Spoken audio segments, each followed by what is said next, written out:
Laura Brancini, ¿cómo estás? Bien, ¿cómo estás vos?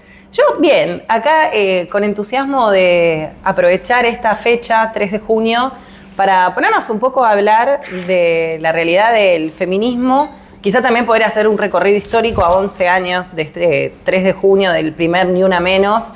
Y bueno, vos sos una gran referente que tenemos acá, o siempre te llamamos para compartir estas charlas. Esta vez les dije yo, chicos, por favor, después de todos esos asesinatos, quiero ir.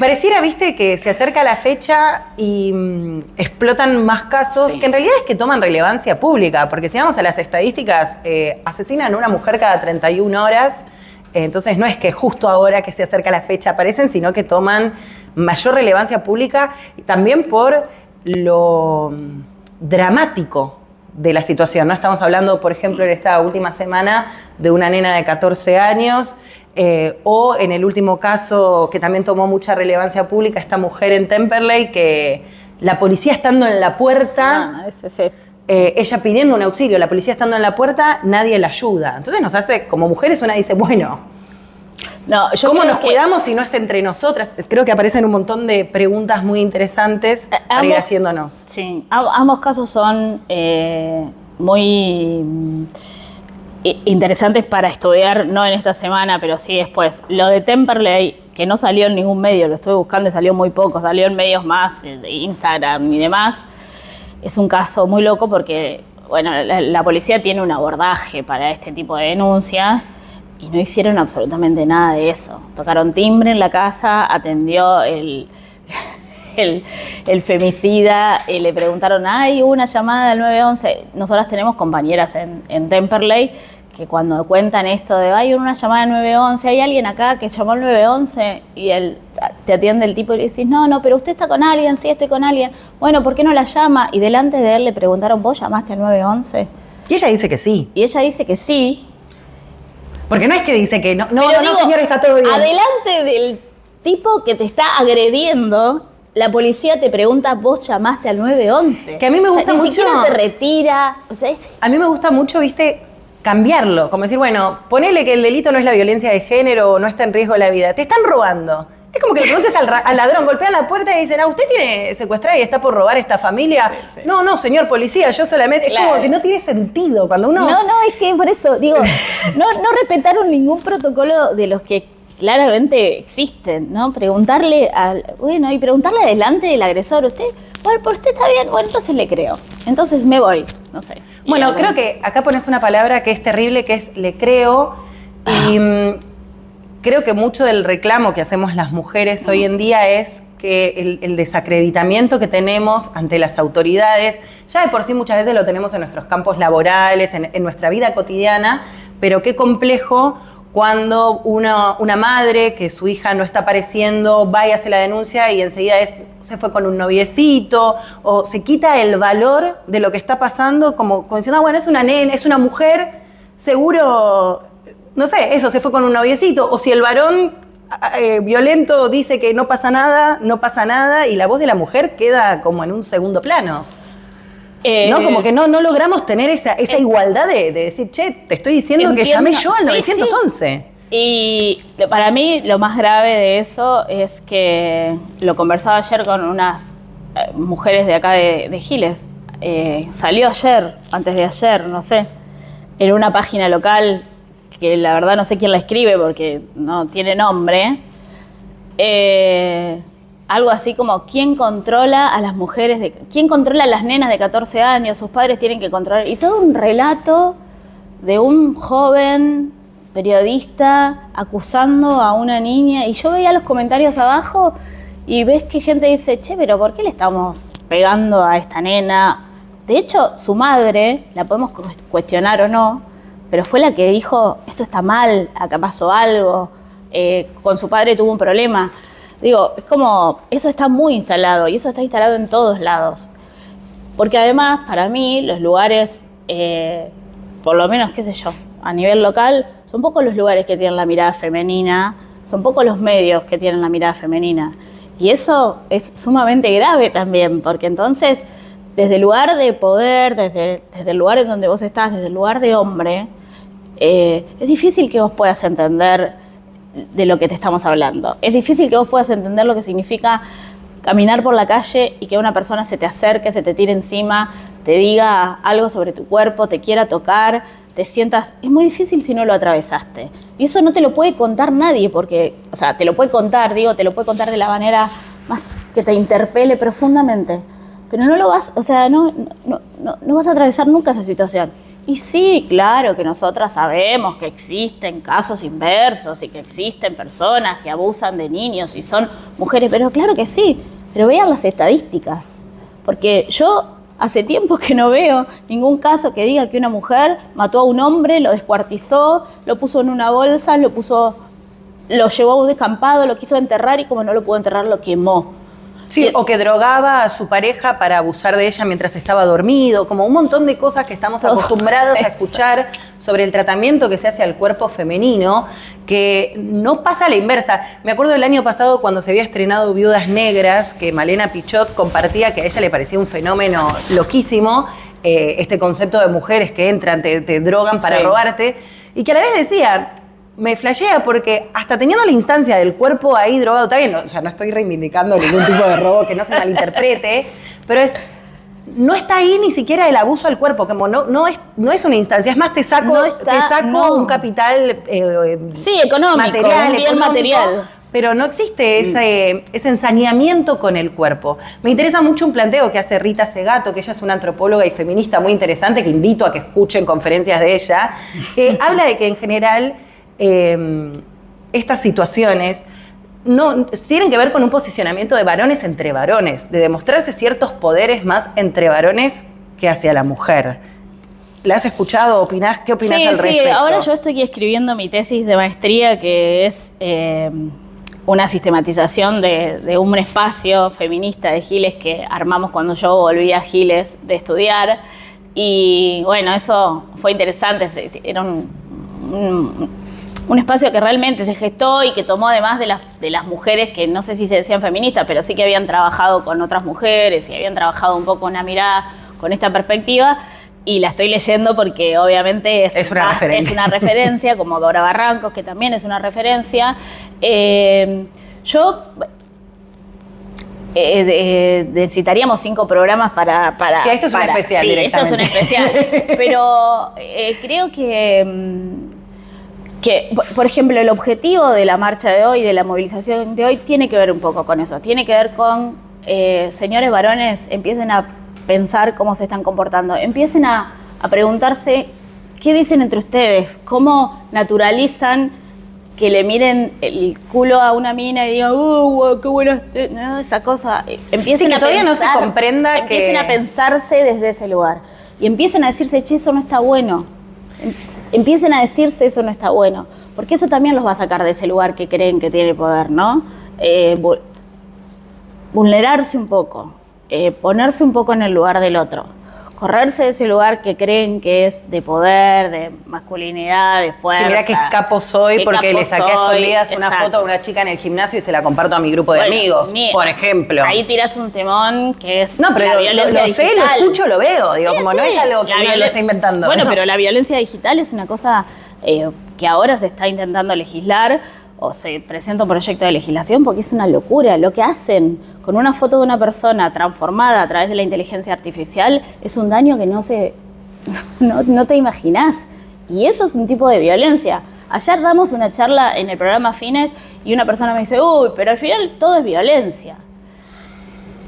Y le digo, qué sé yo, no sé, pensémoslo. Si querés volvemos a hablar. Pero la verdad es que sacarle una foto a alguien sin su autorización, ponerla en la inteligencia artificial, desnudarla completamente y compartirla entre tus amigos, y la verdad es que eso es intimidante, es abusivo, no se lo preguntaste, no tenés su consentimiento y sí es una violencia. Y también, y acá miro a la cámara y dejo un mensaje, a aquellas mujeres que ven y repiten esos videos, eso también es parte de lo que nosotras tenemos que aprender a hacer y es nuestra tarea. No compartir esos videos donde hay otra mujer desnuda o teniendo relaciones sexuales, que es parte de su intimidad, y nosotras lo miramos y lo reproducimos.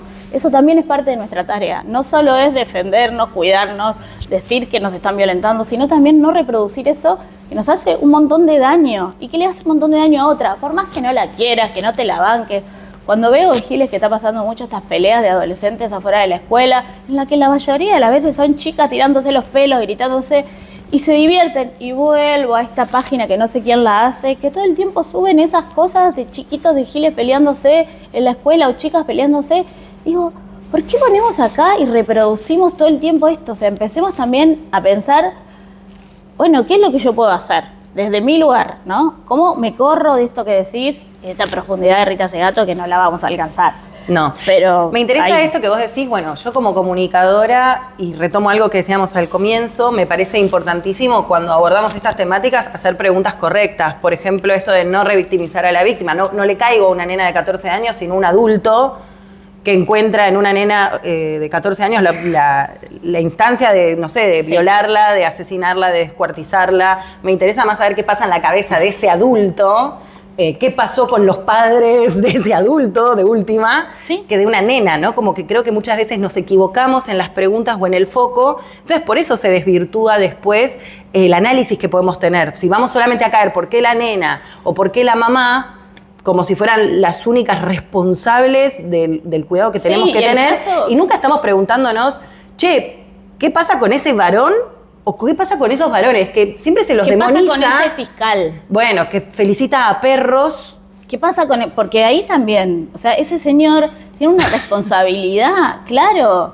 Y es que es terrible. Digo, las responsabilidades de este señor que escribe en un medio o reproduce adolescentes gilenses, casi siempre mujeres pelándose. Sí, la responsabilidad de ese fiscal que felicita a perros que excavaron la tierra. O sea, a vos te matan a tu hija, estás mirando la tele casualmente y hay un tipo que te está contando que a tu hija descuartizada la quisieron enterrar y que como no la pudieron enterrar porque se cansó, la quemaron y después vinieron los perros y metieron la cabeza abajo de la tierra. Glorioso. O sea, ¿cómo no querés que nos enojemos? Ahí está, y me interesa, ya lo hemos charlado también con vos, esto de... voy a decir dos cosas. Voy a cerrar una idea de antes, que nos hacen creer que es un loco. Y lo que muestran las estadísticas es que no es tan loco, porque el 85% de estos casos de femicidios suceden o adentro de tu hogar, o con una pareja, o con una expareja. Eso quiere decir que es tu amigo, es tu vecino. Digo, no dan las estadísticas. ¿Cómo puede ser que si yo te pregunto, vos seguramente tuviste situaciones de acoso, de abuso, o de que alguien en la calle te haya mostrado alguna parte íntima sin que vos tuvieras deseo o consentimiento de nada? Nos ha pasado a la gran mayoría de las mujeres, pero ningún varón es. Entonces hay que dejar de catalogarlos como un loquito o como un enfermo y darnos cuenta que hay una cultura que construye eso, ¿no? Y vuelvo, ¿no? Si en los medios de comunicación después ponemos el foco en una nena y no en un adulto que tiene otra conciencia, otra reserva de edad, estamos muy mal parados. Sí, o siempre escribe un varón desde su perspectiva. Yo no... Sí, la chica estaba provocando. Claro, ayer lo decía también en el taller. Nosotras no tenemos nada contra los varones. Chicos, yo tengo un marido, tengo un hijo varón, digo, tengo amigos varones que quiero muchísimo, respeto, tienen... No se trata de eso, los necesitamos, los queremos, digo, no tiene que ver con eso. Tiene que ver con una cosa que no están pudiendo entender. Y es muy difícil, porque esto, te vuelvo a decir, yo tengo un marido, digo, en casa, siendo quien soy, muchas veces me resulta muy difícil decir, te tendí la ropa. ¿Me tendiste la ropa? ¿A mí me tendiste la ropa? Cuando la ropa tiene ropa de todo el mundo. Digo, toda esa tarea que parece pequeña, porque pensás en Agostina descuartizada y parece pequeña, así se construye una nueva masculinidad, como decimos nosotros. Desde esos lugares, desde enseñarle a un otro varón que no me estás tendiendo la ropa a mí, estás tendiendo la ropa de este hogar, de este lugar que habitás. ¿Qué opinás? Dos preguntas juntas te voy a hacer. ¿Qué opinás del concepto Nos pasamos 3 pueblos y de, entiendo que este año o que ya ha sido un tiempo el feminismo viene pidiéndole a los varones que se involucren. Como nosotras, yo siento que esta charla que estoy teniendo con vos ya la hemos tenido, la tengo puertas adentro con mis amistades o en espacios si uno quiere ir a militar. Entre mujeres esto está sobre la mesa porque somos las víctimas de esto, digamos, no hay forma de que no nos atraviese. ¿Cómo hacemos para que este debate llegue? Yo sé que seguramente si hay algún televidente varón en esta nota le quita importancia, sí, o cambie de canal o no le dé tanta bola porque es un tema que, otra vez las mujeres hablando de este tema de mujeres, sí, y no se entiende que es un tema social. sí. Entonces, ¿cómo los incorporamos sin que parezca que nos estamos pasando 3 pueblos cuando estamos pidiendo que no nos maten? Bueno, lo de nos pasamos 3 pueblos, yo debo confesar, esto me va a después a costar mucho, pero es verdad. En un momento yo medio que me lo creía eso también. Cuando nosotras estábamos en el Ministerio de Mujeres y empezábamos a querer profundizar algunas políticas, ¿no? Como pensar en los hogares monomarentales. ¿Cuántos son los hogares monomarentales? ¿Cómo se sostienen los hogares? Cuando digo monomarentales, digo los hogares que solo sostienen madres, ¿no? En todos los aspectos de lo que significa sostener un hogar, solo lo sostienen mujeres. ¿Cómo? ¿Qué les pasa a esas mujeres? Y yo hablaba con mis compañeras de trabajo diciendo esto, bueno, pero pará, porque todavía no resolvimos esta otra cosa de las mujeres intentando salir de la situación de violencia, que creamos un programa, pero ese programa no termina alcanzando, y estamos ya pensando en cómo vamos a hacer para... Digo, hubo momentos en los que yo me creí ese propio relato. Incluso compañeras mías, mujeres, me decían, pero paren, cansan con esto, ya es un montón y demás. Yo creo que eso un poco pasó, por eso estamos en esta situación en la que nosotras volvemos a decir, qué plomo, hay que explicarlo todo de nuevo. Hay que explicarlo todo de nuevo. Sí, es frustrante. Entonces, creo que también, reconozco esto porque también me ha pasado y es un trabajo. Quizás hasta porque faltaba un poco de convencimiento propio de decir, no, no, porque la diferencia que existe entre ellos y nosotras es enorme y eso va a suceder siempre, al menos que tengamos una sociedad igualitaria y va a costar mucho, yo seguramente no lo voy a ver. Entonces, eso fue no sé, nos comió la cabeza, qué sé yo, la tele, no sé. Yo siento que también, y esto es opinión, es también más fácil volver a responsabilizarnos, así como se responsabiliza a la nena o a la mamá sin pensar si hay un padre presente que educa, etcétera, responsabilizar al feminismo, no sé, de la inflación, que no tiene nada que ver la economía con pedir tener un trato real de igualdad cuando uno sale al territorio lo que pasa público. Que ahí, ni siquiera, incluso en lo privado, porque todo esto pasa en lo privado. Ahí nos empezaron también a decir, pero ya tienen un ministerio, ya tienen un montón de derechos, no sé, esto que hablábamos afuera de cámara, se cambió el Código Penal y entonces ahora caratulan femicidios y entonces ya no son muertes en el ámbito privado, como dice Patricia Bullrich, en la casa, o no sé, o de la vida privada, de la esfera privada, sino que tienen una caratulación nueva.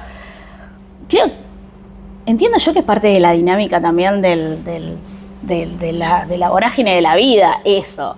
Y creo que básicamente yo hago un mea culpa ahí porque de verdad yo por momentos dije,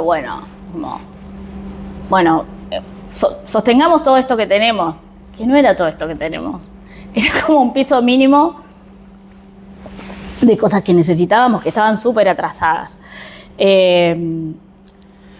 Eso con lo de los 3 pueblos. Y la otra... De cómo incorporamos a los varones en este debate, porque yo estoy bastante, así como en un momento una sentía que tenían que salir a dar clase y explicar estas diferencias de, no me estás tendiendo la ropa a mí, hay una distribución que no es igualitaria de las tareas, hay roles de género. Yo siento que hubo un momento como de ponernos a educar, un momento de decir, estoy harta de educar, entonces parecía que había rechazo, y ahora es como, ¿cómo hacemos para que les importe? No puede ser realmente que si hoy hay una marcha y alguien escribe en una pared, va a ser más importante eso o el reconocimiento a un perro que descuarticen a una nena de 14 años. ¿Cómo hacemos para que realmente... eso, no sé cómo hacer hay una discusión para que los varones se sientan interpelados también por todo esto. Ahí también mea culpa, porque nosotras básicamente como parte de una organización feminista en muchos momentos Y no lo hace, por ejemplo, la izquierda. No lo hace la izquierda. Nosotras no invitábamos o convocábamos a compañeros varones a que nos ayudaran, por ejemplo, en el encuentro plurinacional, que llevamos banderas gigantes, que son pesadísimas, que las llevamos con unas cañas que de verdad son... O sea, preparamos una logística para poder llevar eso y para cambiarnos los roles porque son pesadísimas y caminamos un montón y no las sostenemos. Bueno, la izquierda lleva compañeros varones en una camioneta, les ayudan a bajar las cosas y demás. Nosotras teníamos, porque justamente cambió esta semana eso, que de no convocarlos a eso, ¿no? De no convocarlos a que nos acompañen, nos escuchen, vean, participen de algún modo. El lunes en la conferencia de prensa de Ni Una Menos, con todos los espacios políticos y militantes de los feminismos, se convocó a los varones y nosotras, desde el Frente de Mujeres de la Cámpora, estamos convocando a todos nuestros compañeros varones con muchas recomendaciones. ¿Cuáles, por ejemplo? Bueno, esto de no son ustedes los protagonistas de esto. Necesitamos que nos acompañen, pero ustedes no son los protagonistas, ¿no? Vengan a acompañar en silencio, enojados, con un cartel. Vengan a acompañar. Vengan a sostener esta causa que también tiene que empezar a ser de ustedes. Más allá de que nuestra organización es la primera organización política que tiene un protocolo interno de actuación frente a casos de violencia de género.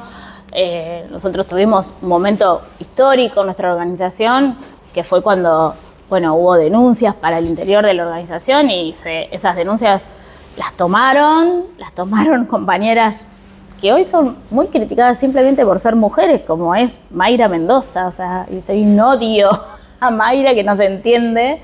Y bueno, ella tomó esas denuncias, hizo un protocolo de actuación, hizo una asamblea, que en el peronismo jamás una asamblea, levantamos la mano diciendo queremos que estén acá adentro o no queremos, fue una diferencia enorme y eso trazó un antes y un después en el feminismo de esta organización y además en el posicionamiento del feminismo de esta organización para con los otros feminismos, porque obviamente era fuerte eso, ¿no? Y ese protocolo sigue trabajando. Entonces, hoy por primera vez nosotras convocamos desde el Frente de Mujeres a los compañeros varones. La próxima te contaré cómo nos fue con eso, si es que respetaron lo que le pedimos, si es que eso significó, que se involucraran. A mí me parece interesante también como poder separar algunas cosas, porque para mí una cosa, por ejemplo, es la marcha del 8 de marzo, que es el Día de la Mujer Trabajadora, donde se viene visibilizando el rol de la mujer en todos sus espacios laborales y que a mí me parecía siempre interesante e importante que en esa marcha, por supuesto, la preponderancia fuera de las mujeres y que a lo sumo un varón, si quería ayudar o acompañar, pudiera tomar esas tareas que la mujer estaba no pudiendo hacer ese día. Por ejemplo, cuidar a los chicos, ir a buscar a la escuela, cocinar, limpiar la casa, cubrirte en el trabajo para que vos puedas ir a movilizarte. Había formas de acompañar, en este caso tan particular como es el 8 de marzo, que es el Día de la Mujer, digamos, ¿no? Uh-huh. Pero yo siento que muchas veces los varones quedaron como acaparados solamente en que, no nos dejan el 8 de marzo como excusa para no aparecer nunca más en ninguna situación. Recuerdo cuando fue el femicidio acá de Cintia Cerrudo, que yo estaba tenía una pareja, tenía una amiga que estaba con su pareja también, y que les decimos, ¿van a venir a la marcha?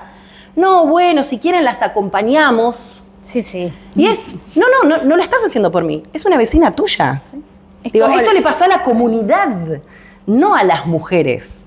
Que sí hago esta diferenciación. Una cosa es el 8 de marzo cuando una busca que se visibilicen ciertas labores y tareas. Pero yo no te tengo que decir que te tenés que horrorizar porque asesinan a una nena de 14 años. Eso te tiene que mover las entrañas, ¿no? Como a veces yo siento que estamos teniendo que pedir y solicitar lo básico. Sí, y a mí no me parece menor el modo en que nos matan, ¿no? El modo en el que nos matan. Sí, porque hay un ensañamiento. Sí, el modo en el que nos matan, porque es... no hay una adjetivación para decir eso, para pensar en eso. De verdad, o sea, te modifica el antes y el después. Entonces, si eso no te moviliza y vos crees que eso significa acompañar a tu compañera o acompañar a tu amiga Sí, o ir educar. simplemente porque es algo que... Yo pensé mucho en convocar una marcha acá el día que supe lo del caso de Temperley. Porque, nada, me parecía que también era muy importante que empecemos otra vez a pensar en eso. Pero bueno, después consulté por ahí y no había mucho quórum y la verdad, bueno, eso, que a veces es frustrante decir, bueno, me siento en la plaza y son 5 caras que ya conozco. Sí, la sensación de que nos hablamos los mismos de lo mismo. Nos hablamos entre nosotras. Bueno, nada, este juzgamiento de son las locas que, ¿no? No sé, nos han dicho desde que tenemos pelos en las axilas, pelos en las piernas, ¿viste esa? No digo, porque también somos todo eso, ¿no? Son las que salen en tetas, digo, esto que vos decís, seguramente mañana va a haber algún programa de televisión que cuente que alguien rayó o se enojó. Yo creo que hoy va a ser una marcha muy potente, va a ser una concentración muy potente y va a ser una concentración que lamentablemente sirva para canalizar este enojo que vos decís nos atraviesa. Yo creo que hoy va a pasar eso. Y es muy difícil pensar que va a salir completamente bien y sin ninguna de nosotras dañada, golpeada o detenida, porque es también lo que está pasando en la realidad de las personas que se quejan y se movilizan. Vos ves lo que pasa todos los miércoles en la plaza, ves lo que está pasando con los jubilados. ¿Por qué hoy no van a hacer eso con nosotras? Digo, sí. También sabemos que va a pasar. Entonces, bueno, preparadas para enfrentar eso también. Sí, que también acá volvemos a... Mañana va a ser la noticia, a 2 cosas que me parecen interesantes y peligrosas. Que una, por un lado, es cómo uno se va normalizando y acostumbrando. Ya sabemos que los cagan a palos a los jubilados todos los miércoles. Y lo naturalizamos, como decimos, bueno, ya sabemos que si sos un jubilado y vas a ir a marchar, posiblemente la pases mal. Y como hoy yo no soy jubilado, sigo, ¿no? Como no nos importa. Y esta justificación de cuando el policía empuja a la jubilada esa con un bastón, la señora se cae. Alguien diciendo, no, porque esa señora... Y todos nosotros creyendo que eso es así. Yo, de verdad, no sé qué les pasa a ustedes, pero yo estoy muy preocupada por la calma frente al desorden enorme que está pasando en nuestra sociedad. Y no me importa, digo, no pienso, no le echo la culpa ni a uno ni a otro, ni me saco el sayo de la responsabilidad de que tenga mi espacio político, digo, pero de verdad, la quietud, la normalización de que un policía empuje a una señora de 70 años con un bastón y la señora caiga para atrás y que alguien del Estado salga a decir, digo, como nos enojábamos cuando Aníbal Fernández decía no hay seguridad y yo me enojaba, bueno, esto es igual. La quietud, la paz. O sea, le dispararon en la cabeza a un periodista, a un fotoperiodista. El tipo se salvó de milagro. Y estamos viendo si era Cuca o no Cuca. Lo mismo con el padre de Agostina para volver acá. Prendo la tele porque yo miro todos los programas y veo en La Nación Más diciendo, pero era un militante peronista y tenía una foto con... Como si eso hace que no merezcas tener derechos, ¿viste? No, pero asesinaron a una piba de 14 años. Vuelvo a decir, la descuartizaron, la quisieron enterrar, la llevaron en una bolsa y después la quemaron. La autopsia de esa piba no va a estar en 6 meses. No le van a poder entregar los restos del cuerpo de una nena de 14 años a su familia para despedir en 6 meses. Es una locura de lo que me estás diciendo. Y alguien en la televisión está diciendo que el tipo era Cuca, Pingo, no sé. No, yo, de verdad, eso me preocupa enormemente. Que no haya un despertar, que nadie esté, esto que vos decís, naturalizando semejante atrocidad. Bueno, tenemos hoy en día un referente, tenemos hoy en día un referente político que es nuestro presidente que no cree en la carátula de femicidio y dice que frente a la ley todos somos iguales. Quiero escuchar, obviamente, un poco vos lo esbozabas antes con los comentarios de Patricia Bullrich cuando se habla de esto del fuero íntimo, de la vida privada. ¿Cómo le explicás, no al presidente, porque no le pediría esa tarea titánica a nadie, pero quizás a un vecino que escucha y dice, es cierto, frente a la ley todos deberíamos de ser iguales y tenemos que ser juzgados de la misma? ¿Cómo se le explica el por qué la importancia de poner una carátula de femicidio y no de simplemente de un homicidio. Acá voy a decir dos cosas. Primero voy a decir que nosotras estamos trabajando profundamente en una nueva nomenclatura de las violencias, que es la violencia vicaria, y no me parece menor dejarlo planteado. Que es una violencia que los padres ejercen a través de sus hijos para violentar a sus madres cuando ya no pueden violentarlas más. O sea, ¿la cuota alimentaria va un poco de la mano?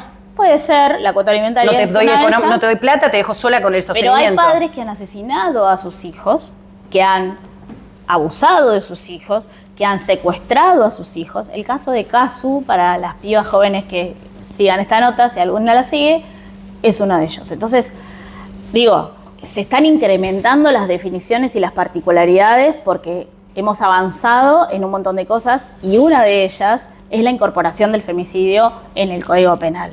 No es igual, nunca lo va a hacer, que tu pareja, la persona con la que vos generaste un vínculo, que tenés una confianza, que estás en una relación, que es el padre de tus hijos, que es el tipo con el que soñaste tener una vida, te mate, te asesine, te descuartice, porque se construyó, ¿no? Porque se construyó una relación que generó una confianza y en ese vínculo existe y aparece la figura del femicidio. No es lo mismo que un tipo que pesa 120 kilos se tire o entre en una discusión, digo, vamos a intimar, yo no quiero, yo sí quiero, bla, bla, bla, hasta que él finalmente te mate, te drogue. Digo, ahí hay un desbalance del poder y eso es una realidad y no la podemos negar. Porque es física, porque es de fuerza, porque es de poder, es una relación de poder. Y que no pasa de la misma manera al revés. Digo, volvemos acá. Obviamente que hay casos, tenemos una Nair Galarza, que justamente es un caso súper llamativo por las particularidades. Pero pará, que fue juzgada en un año. Sí, récord. Fue juzgada en un año. Yo conozco casos que todavía no han sido juzgados de femicidios. Nosotros tenemos también, acá particularmente, el caso de Mari, porque Mari fue quien construyó esa fuerza popular, digo, de las entrañas, que logró esta velocidad en el juicio para el femicidio. Y así todos fueron como 3 años. Bueno. Digo, no tuvo la velocidad que tuvo lo de Nair. Porque esto se sancionó el año pasado, recién tuvo sentencia. Sí, porque justo cayó la feria judicial y demás. Pero bueno, tuvo sus 3-4 años. Yo conozco casos de femicidios que todavía no han sido juzgados y llevan 8 o 10 años. Ni te digo las causas de femicidios como por ejemplo el de Giovanna Ramallo. O sea que después, no sé si sabés quién es. Si querés desarrollarlo para también la gente breve. Giovanna Ramallo desapareció hace 8 años, contactó con una persona que le ofreció un trabajo, estaba buscando laburo, va a hacer la entrevista y desaparece. Desaparece literalmente, o sea, nunca más su madre encontró su cuerpo. Eso pasó en La Plata, la cita y la entrevista fue en una oficina de rentas de La Plata en ese momento, y estas familias se están juntando. Un caso que no se puede nombrar porque ahora el tipo que mató a 4 personas y está en su casa gozando de prisión domiciliaria, les puso un amparo para que no digan su nombre. Entonces no se lo puede nombrar al señor femicida que mató a 4 personas. Acaban de meter presa, es decir, acaban de detener a una de las testigos porque dicen que mintió en la causa. O sea, y la llevaron a la cárcel de Seiza, de máxima seguridad, a una mujer testigo de una causa de un cuádruple femicidio.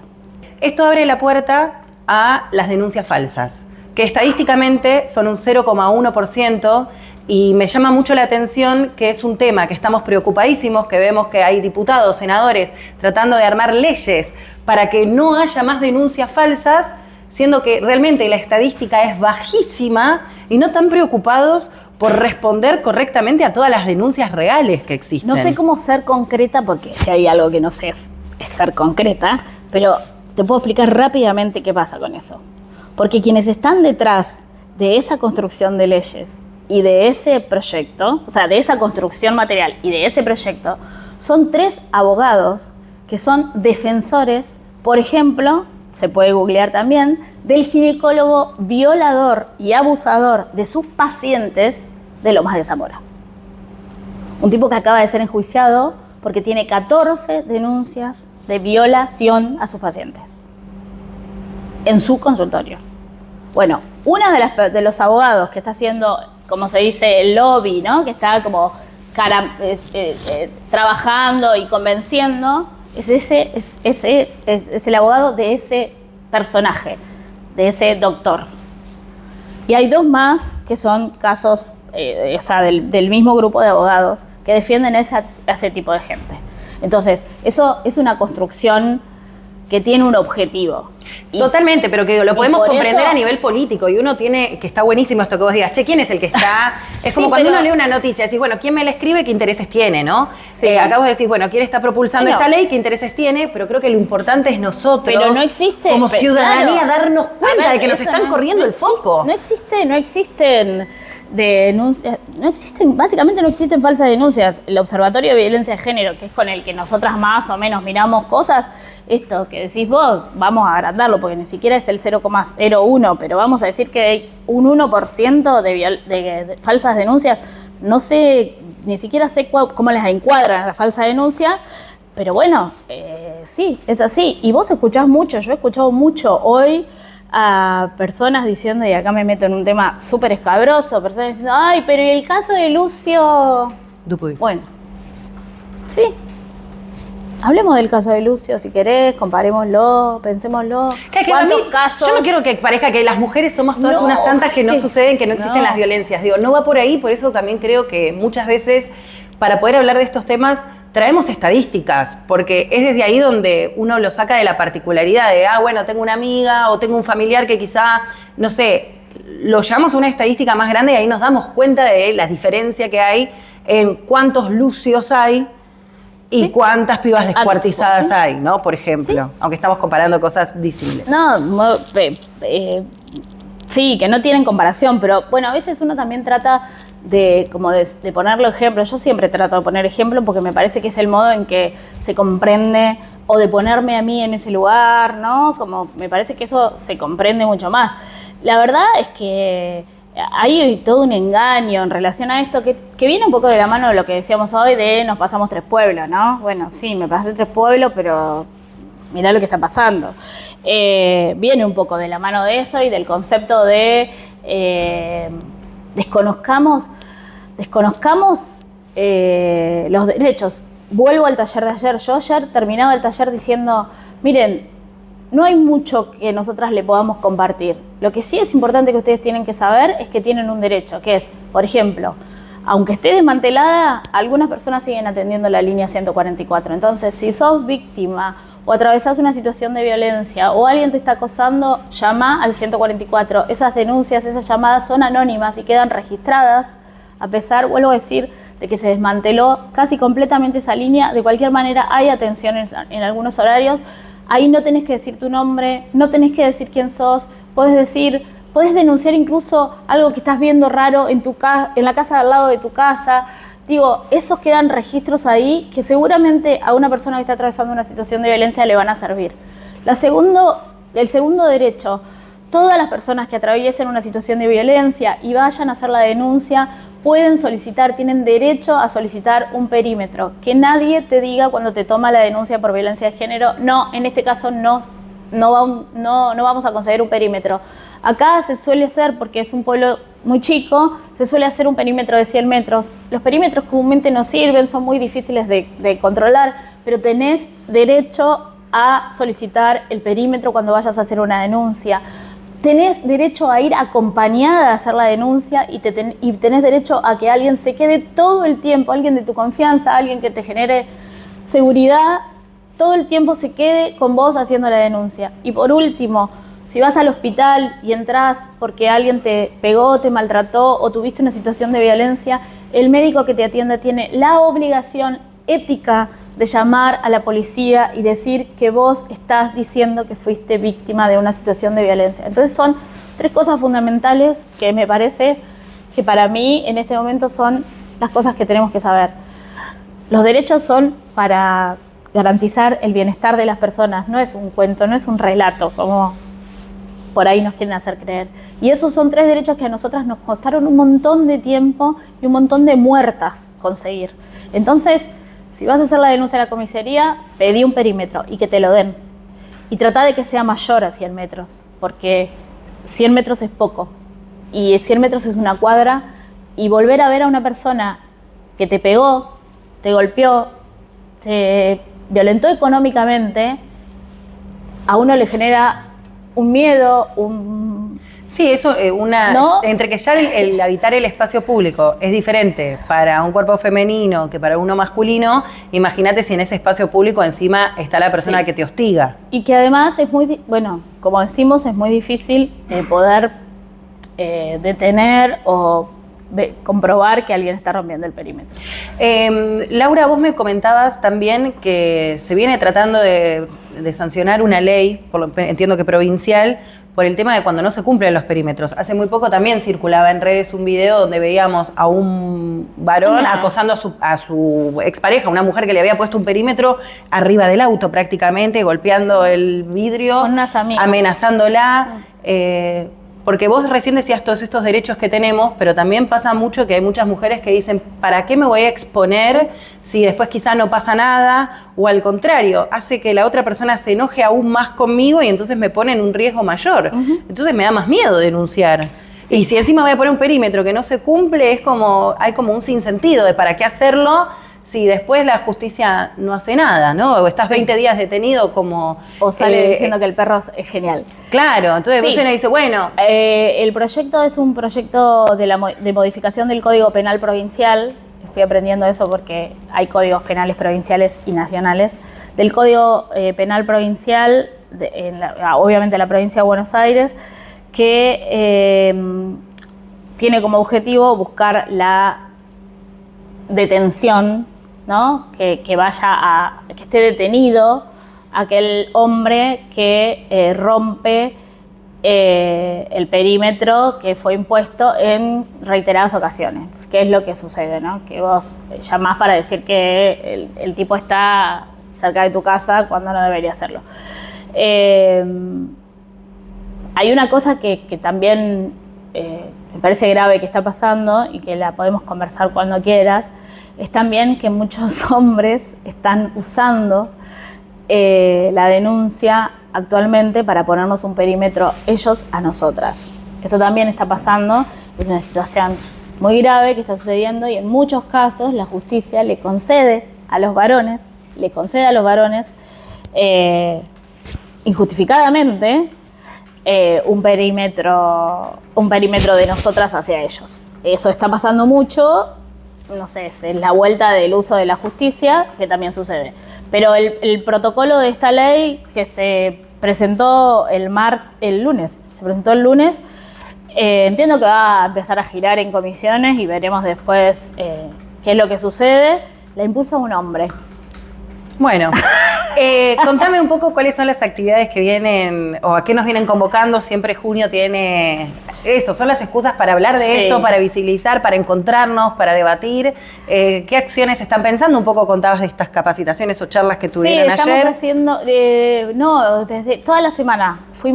Estamos yendo con un grupo de mujeres de la asamblea, intentando revivir la asamblea. Comparte también de gremios docentes, se sumó SUTEBA, que nos parece interesante porque además eso nos abre algunos espacios en la educación, eso está buenísimo.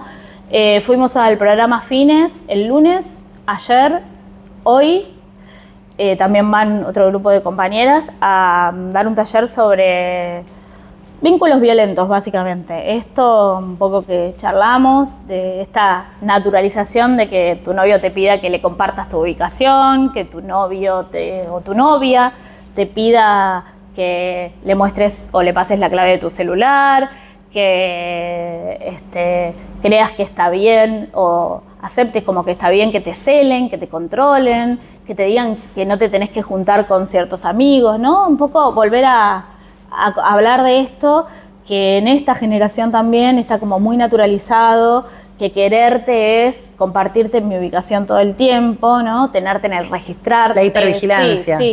Sí, Foucault se está dando una panzada con todos nosotros. Bueno, esta cosa, estamos hablando un poco de esto, y cerrando con esto que decía yo, un poco de estos 3 derechos básicos de una persona que atraviesa una situación de violencia, para que sepa, digamos, que, porque en el momento de la locura, de la situación en la que uno tiene que salir, escapar de eso, ¿no? Es una forma, uno se pierde también, y siempre que, desde el primer día que vine a trabajar el territorio acá, siempre me basé en creer que, primero, que uno no tiene que ser indispensable, que no es que el vecino lo tiene que llamar para hacer todo eso, ¿no? Sino que uno, mi tarea al menos, siempre entendí que era, bueno, todos estos derechos están, sé que son súper difíciles, pero aprendete lo básico. Y ahí hicimos por primera vez, voy a ver si lo encuentro para que lo veas, un desplegable que se lo dábamos a las mujeres que venían a nuestros talleres, era chiquitito así para llevar en tu billetera, que era como un recursero del camino que tenías que hacer si atravesabas situaciones de violencia. O sea, si vas al hospital te tienen que hacer un precario, si vas a tal lugar te tienen que dar cosas, ¿no? Era como un recursero, y me parece un poco lo que decíamos, no sé entiendo bien por qué, quizás también porque nos creímos que nos pasamos 3 pueblos, hoy estamos un poco volviendo a eso. Anoche, bueno, pusimos unos carteles enfrente a las escuelas secundarias acerca de si te acosan, ¿no? Si te controla, eso no es amor, digo, como algunos mensajes ahí disparadores. Hoy vamos a estar de nuevo en el Fines, el viernes vamos a estar en un programa que tiene Giles que se llama Provincia de Buenos Aires por el Ambiente, que son adolescentes de 11 a 18 años que trabajan básicamente con consignas relacionadas al ambiente, pero bueno, vamos a estar con ese taller ahí. Hoy muchas de nosotras van a congreso, y bueno, no sé, la semana que viene por ahí podemos seguir si conseguimos que nos habiliten espacio en otras escuelas, que creemos que hoy son los lugares en los que podemos sembrar un poco esta semilla de no naturalices que alguien te controle, no naturalices que alguien te vigile tu vida, no naturalices que te traten mal. Sí, o sobre todo lo llevo también al momento de terminar, que la persona siga, ¿no? Estando atrás, hostigándote, una cosa como de si no es conmigo, no es con nadie, que creo que también es muchas veces una base. Sí, yo no pienso tanto en eso, pero tenés razón. Pero siento que sucede, muchas veces sucede eso también. Sí. Bueno, y me sumo a esto que decía Laura, de obviamente está todavía ahí agarradita la línea 144, pero si no, acá en San Andrés de Giles tenés el área de género que funciona en el SIC de lunes a viernes, podés acercarte, si no también tienen su teléfono de guardia, o bueno, cualquiera de nosotros, cualquier lugar público te van a dar una mano. Exactamente, o cualquiera de nosotras que saben, todos que trabajamos, acompañamos estos temas, también siempre estamos a disposición. Un poco esa es la tarea también, de acompañar y de seguir sosteniéndonos. Bien, bueno, Laura, muchas gracias.